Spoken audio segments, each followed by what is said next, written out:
మనకు రావడం విశేషం. మరి మీరు ఇంత అర్థం చేసుకుంటే వాళ్ళు ఏమైనా మాట్లాడాలి, ఇలాగా ఉందా లేదా, ఉందా లేదా మనమంతా ఏం చేయాలి? ఒకసారి గురువు గారికి, ఆదిత్యనాథ స్వామి వారికి గట్టిగా, ఆదిత్యనాథ స్వామి వారికి శరణయ్యప్ప స్వామి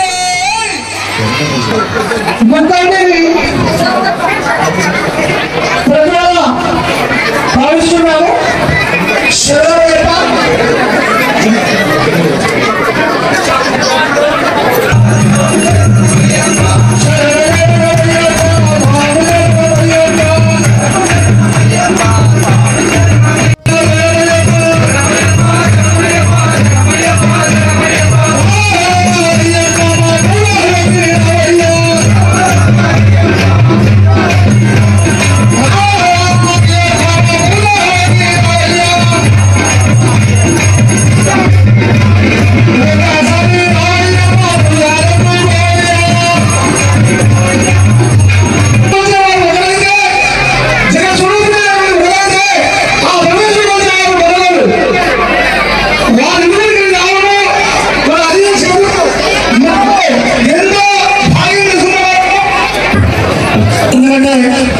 వచ్చినటువంటి వారిని మనం గౌరవించడం మనకి హృదయపూర్వక ధన్యవాదాలు తెలియజేస్తాం.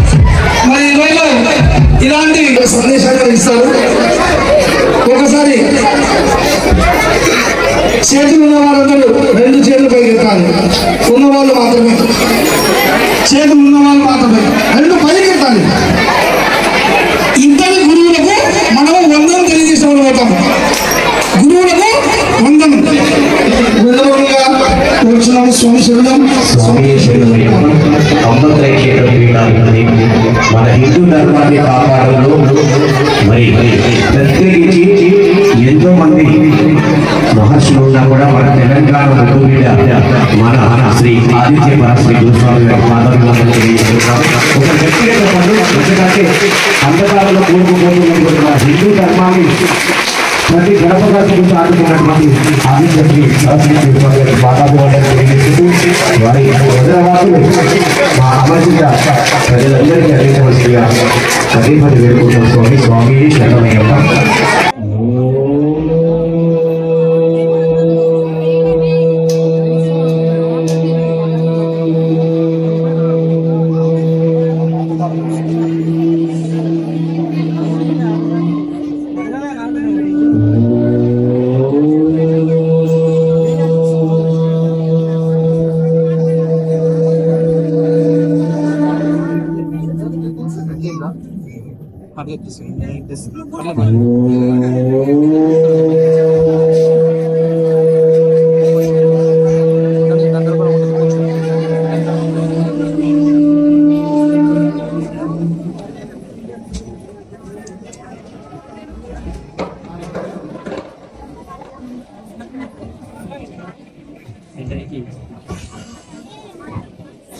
శ్రీమాత యొక్క ఆశీస్సులు అలాగే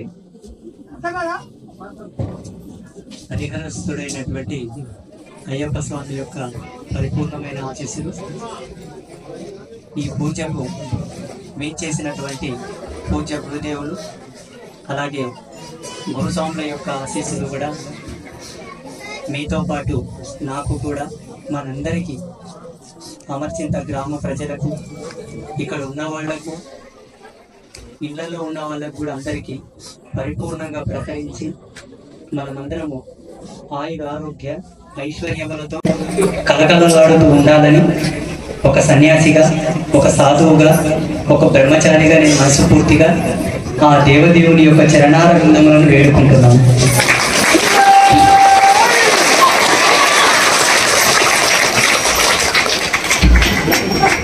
చాలా సంతోషం. ధర్మానికి నా వంతు పాత్రతగా నేను మారానని నన్ను గుర్తించినటువంటి వారి పేరు నాకు తెలియదు, ఇంతకుముందు నాకు చెప్పారు ప్రసాద్ గారు. నేను కూడా ధర్మానికి తోడు ఉపయోగపడుతున్నానని ఈరోజు నాకు తెలిసింది, నన్ను గుర్తించాను. చాలా సంతోషం. అలాగే నా చిన్న వయసులో నా చిరుప్రాయంలో ఒక మధురానుభూతితో కూడుకున్నటువంటి గాత్రాన్ని వయసుతో సంబంధం లేకుండా ధర్మానికే ఉత్తేజపరిచేటటువంటి గాత్రంతో అందరినీ పరవళ్ళు తొక్కిస్తున్నటువంటి పూజ్య గురువులు శ్రీమాన్ గోపాలకృష్ణ గురుస్వామి కూడా నా ప్రత్యేకమైనటువంటి ధన్యవాదాలు.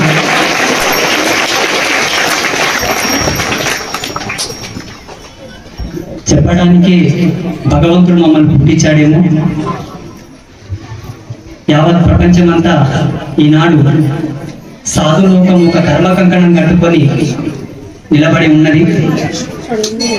సాధువులు ఎంత ధర్మ ప్రచారం చేసినా, ఎన్ని ధర్మ బోధనలు చేసినా, ఎంత ధర్మాన్ని సంబోధన చేసినా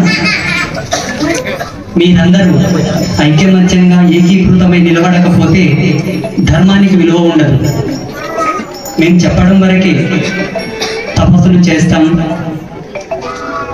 భగవంతుణ్ణి జాగృతం చేస్తాం, మా జన్మనే పరిత్యాగం చేసి మీకై ధారపోసి యజ్ఞంలో సమిధలాగా మా జన్మను మీకోసమై పరిపూర్ణతతో త్యాగం చేయడానికి మేము ఉంటున్నాము. కానీ నిరంతరం ధర్మాన్ని కాపాడుతూ ధర్మం వైపు నడవలసిన వాళ్ళు మీరు. ధర్మం మీకు అవసరం. ముక్కు మూసుకొని ఎక్కడో హిమాలయ పర్వతాల్లో తపస్సు చేసుకోవడానికి మాకు పెద్ద పని కాదు. నిరంతరం మీ మధ్యలో ఉంటూ ధర్మం గురించి అవగాహన కలిగిస్తూ మీ శ్రేయస్సు కొరకు మీరందరూ బాగుండాలి, మీ పిల్లలు బాగుండాలి, మీ తరతరాలు బాగుండాలని పాటుపడేటటువంటి మాలాంటి వాళ్ళకన్నా మీలాంటి వాళ్లకు భగవత్ కృప, పూజలు, వ్రతాలు, నోములు, యజ్ఞములు, హోమములు మీకు అవసరం. మీకు అవసరం అంటే అవి మీరు పాటిస్తేనే భావితరాలకు అందుతాయి. ప్రతి ఒక్కరు కూడా మన సంస్కృతిని కానీ, మన సాంప్రదాయాలను కానీ, మన ధర్మాన్ని కానీ విస్మరించకూడదు. ఒక పూట అన్నం తినకపోయినా పర్వాలేదు, ఒక పూట మనకి ఎంతో ఇష్టమైనటువంటి సినిమాలు, సీరియల్స్ చూడకపోయినా పర్వాలేదు, ధర్మాన్ని మాత్రం విస్మరించకండి. ఈనాడు మీరు ఆచరిస్తేనే అది భావి తరాలకు అందుతుంది. కాబట్టి ఎప్పటికీ మన శరీరానికి అలంకారంగా వస్త్రం లేదా కప్పుకొని తిరుగుతామో, ధర్మాన్ని కూడా మనం వెన్నంటే పెట్టుకొని తిరగాలని మీ అందరినీ నేను మనస్ఫూర్తి ఈరోజు కోరుకుంటున్నాను. ప్రస్తుతం ఎలా అయిపోయింది హిందువుల పరిస్థితి అంటే, అమృతపు సరస్సుని పక్కన పెట్టుకొని మురికి కాలువ లోపల బంగారాన్ని ఎత్తుకున్న వాళ్ళగా అయిపోయింది మన పరిస్థితి. అమృత సరస్సు పక్కనే ఉన్నది, పక్కనే ఇంకో మురికి కాలువ ఉంది. ఆ మురికి కాలువలో బంగారు నాణాలు వేరుకుంటున్నట్టున్నది మన పరిస్థితి. సమాజం అట్లా తయారైంది. ఇలా తయారు కావడానికి కారణం మనమే. హిందూ అనేవాడు ప్రపంచంలో ఏ ఒక్కరి జోలికి వెళ్ళకూడదు, వెళ్ళలేదు కూడా. అది మన ధర్మం కాదు.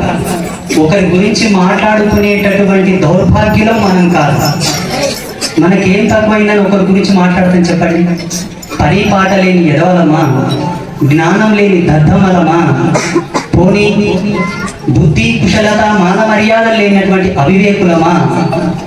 ప్రపంచానికే జ్ఞానం నేర్పి, సంస్కృతి నేర్పి, నడవడికలు నేర్పి, విజ్ఞాన సంపత్తిని ధారపోసినటువంటి మేధావులం మనం. వేరొకరి గురించి మనం ఎందుకు ఆలోచిస్తాం? వేరొకరి గురించి మనం ఎందుకు మాట్లాడతాం? ఎవరితోనూ మనకు సంబంధం లేదు. ఏ మతస్థులతో మనకు సంబంధం లేదు. ఏ దేవీ దేవతలతో మనకు సంబంధం లేదు. మనం మనలా ఉంటే చాలు. మన దేవీ దేవతలను మనం కొలుచుకుంటే చాలు. ఇంతకంటే మనం ఈ ధర్మానికి చేయవలసిన సేవ, బాధ్యత, కర్తవ్యం వేరొకటి మనకు లేదు. ఇది ఒక్కటి మనం గుర్తుంచుకుంటే చాలు. దౌర్భాగ్యం ఏంటంటే ఇప్పుడు మన ఇళ్ళని బూజు పట్టిపోయి ఉంటాయి, మన ఇళ్ళని పాచి పట్టిపోయి ఉంటాయి.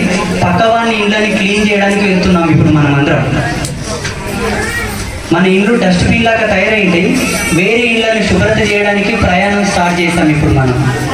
దీంట్లో అర్థం మీకు అర్థమై ఉంటే మీరందరూ నా బిడ్డలని నేను గర్వపడతాను. దీంట్లో అర్థం మీకు అర్థమైతే సమాజంలో పెద్దలు ఒక మాట అంటారు మన పల్లెటూళ్ళలో, ఇంటోని కలిసి అయితే బయటోనికి సంద అవుతుందిరా, ఇంటోడు ఎప్పుడు అలసి ఇవ్వకూడదు అనేవాళ్ళు పెద్దలు. మనం అలసి ఇస్తున్నాం ఇప్పుడు. వేరే వాళ్ళు కనీసం వాళ్ళ యొక్క స్థితి పైన, వాళ్ళ ధర్మం పైన వాళ్ళకు కనీసమైన అవగాహన లేని వాళ్ళు ఈనాడు మన ధర్మం పైన చేయెత్తి చూపడానికి అవకాశం ఇచ్చింది మనమే.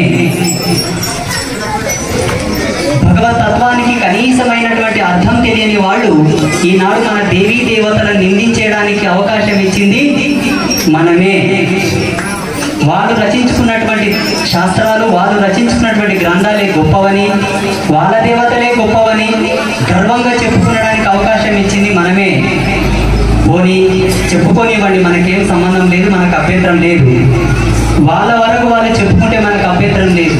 కానీ ఈనాడు మన దేవీ దేవతలను నిందిస్తూ, మన దేవీ దేవతలను తూలనాడుతూ, మన సంస్కృతి సాంప్రదాయాలను హేయంగా వ్యంగ్యంగా తూలనాడుతూ, చివరికి మన హిందువులని తప్పుదావు పట్టడానికి కూడా మోటివేషన్ చేస్తున్న వాళ్ళు సభ్య సమాజంలో ఎంతో మంది ఉన్నారు. వాళ్ళందరూ చెప్పడానికి అవకాశం కల్పించింది కూడా మనమే. ఇంతవరకు మనం అవకాశం ఇచ్చాము, విన్నాము, సహనంతో ఊరుకున్నాము. ఇక ముందు మనం సహనంతో ఉండడానికి అవకాశం, ఇంతవరకు మనం ఉన్నాము, ఇప్పుడు అవకాశం ఉందా? ఇక ముందు మనం అవకాశం ఇవ్వకూడదు. ఎక్కడైనా మన దేవతల గురించి ఎవడైనా సోషల్ మీడియాలో వ్యంగ్యంగా మాట్లాడినా, అసభ్యకరంగా పోస్ట్ చేసినా ఏ ఒక్కరు కూడా నిశ్శబ్దంగా ఉండడానికి అవకాశం లేదు. తక్షణమే ప్రతిఘటించాలి, తక్షణమే ప్రశ్నించాలి. అప్పుడు కదా మన యొక్క బలం, మన యొక్క చైతన్యం, మన యొక్క శక్తి వాళ్ళకు తెలుస్తుంది. ప్రశ్నించాలా వద్దా? ప్రశ్నించాలా వద్దా? మీరు గనక ప్రశ్నించకపోతే భవిష్యత్తులో హిందూ అనేవాడు ఒకడు ఉండేవాడంట, హిందూ అనేవాడు ఒకడు ఉన్నాడంట, ఎప్పుడో ఉన్నాడంట. ఏమో దేవుళ్ళు ఉండేవాళ్ళంట, ఒక అయ్యప్ప ఉండేవాడంట, ఒక గణపతి ఉండేవాడంట. ఎవరు చెప్తాడు ఆ శబ్దం? ఆ విషయం ఎవరు చెప్తారు? మనమే చెప్పుకునే పరిస్థితి మనకు వస్తుంది. రావాలా? అవసరం లేదు. ఆనాడు మన పెద్దలు సహనంతో ఉన్నారు కాబట్టి ఈరోజు అమృతానికి ఆజ్యం పోసేటటువంటి ఎన్నో విలువాత్మకమైనటువంటి శాస్త్రాలను, గ్రంథాలను, పురాణాలను మనం కోల్పోయాం. ఇప్పుడున్న వాటితో మనం సరిపెట్టుకుంటున్నాం. ఇవి కూడా మనం కోల్పోవడానికి అవకాశం ఇవ్వకూడదు. ఇది మీరందరూ దృష్టిలో పెట్టుకొని ధర్మాన్ని రక్షించడానికి మీరు కూడా పాత్రులై కంకణధారులై నిలబడతారని కోరుకుంటూ, పోయిన సంవత్సరం కూడా నన్ను పిలిపించారు, ఈ సంవత్సరం కూడా నన్ను పిలిపించారు. మీ అందరికీ మనస్ఫూర్తిగా నేను శిరస్సు వంచి ధన్యవాదాలు తెలియపరుస్తూ, పూజ గురుస్వాములు అయ్యప్పలందరూ కూడా వచ్చి, స్వామి మీరు వచ్చి అక్కడ అందరికీ ధర్మం పట్ల చైతన్యాన్ని కలిగించండి, జాగృతం కలిగించండి అని చెప్పారు. చూడండి, ఎన్ని మేము చెప్పినా, ఎంత జాగృతం కలిగించినా మార్పు మీతో మొదలవ్వాలి. ఈడ విని ఇంటికి పోయిన తర్వాత మరవడం ధర్మం కాదు. విన్న ప్రతి మాటను ఆచరిస్తూ అనుసరిస్తూ ఉండడమే ధర్మం. ఇలా మేము చెప్తూనే ఉంటాం. మళ్ళా సంవత్సరం వస్తాం, మళ్ళా సంవత్సరం వస్తాం, మళ్ళా సంవత్సరం వస్తాం చెప్తాం. లాభం ఏమిటి? దీనికి గల లాభం ఏమిటి? ఆచరణ మొదలవ్వాలి. ఆచరణ మొదలవ్వాలంటే ఒకే ఒకటి, వేరే దేవీ దేవతలని ఎవరి మతాలని కానీ మనము అనుసరించడానికి అవసరం లేదు. అవసరమైతే అనుసరిస్తే ఆ నష్టం మన ఈపునే పడుతుంది, తర్వాత మన పిల్లలు అనుభవించక తప్పదు. ఈ విషయం మీరు అందరూ గుర్తుపెట్టుకోండి. మీకు అందరికి అర్థమై ఉంటుంది. ఇక ప్రతిదీ నేను విప్పి చెప్పాల్సిన అవసరం లేదు. ఏం చెప్తున్నానో నా మాటలో ఉన్న అంతరార్థమైందనేది మీకు అందరికి అర్థమయ్యే ఉంటుంది. ఈరోజు పూజ గురుదేవులు ఇంతసేపు కష్టపడి అయ్యప్పను మేల్కొల్పి ప్రసన్నం చేసి, ఓ దేవదేవా, ఈ పూజకు వచ్చినటువంటి భక్తాదులందరినీ చల్లగా కాపాడు తండ్రి, వాళ్ళకు ఉండేటటువంటి గంధములను గణంతరాలను తోలిచి వాళ్ళందరినీ సస్యశామనంగా అనుగ్రహించు తండ్రి అని మీకోసం గురుస్వామిని ఇంతసేపు పూజ చేశారు. ఇంత చేసిన తర్వాత బూడిదలో పోసిన పన్నీరులాగా వేరే దేవతల ముందు వెళ్ళి మళ్ళీ ఏదో తాయితలు కట్టుకోవడం, మొక్కుబళ్ళు చెల్లించుకోవడం, పూజలు చేయడం, ఈ అవివేకాన్ని వీడండి. ఈ అజ్ఞానం నుంచి బయటికి రండి. మన దేవీ దేవతలతో మనకు దొరకవలసినటువంటి మోక్షము, ముక్తి అన్నీ పుష్కలంగా మనకు దొరుకుతాయి. అది చాలు మనకు, ఇంకా వేరేది మనకు అవసరం లేదు. దీని అందరూ మీరు గ్రహించి పాటించుకొని ఉంటారని కోరుకుంటూ, నాకు ఈ అవకాశం కల్పించినటువంటి పూజ గురుదేవులకు, స్వాములకు, అమర్చింత గ్రామ ప్రజలకు, పెద్దలకు అందరికీ మనస్ఫూర్తిగా ధన్యవాదాలు తెలియపరుస్తూ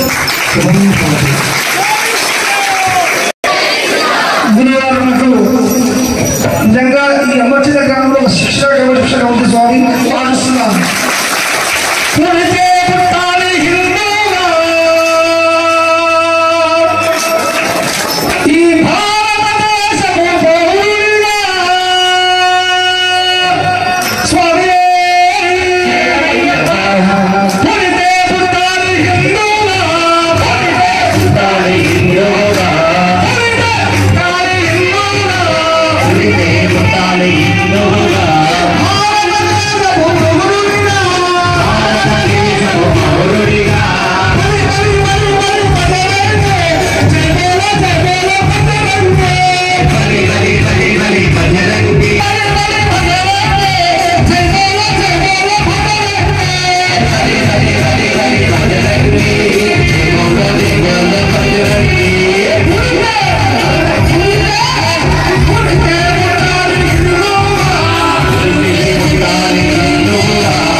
అన్ని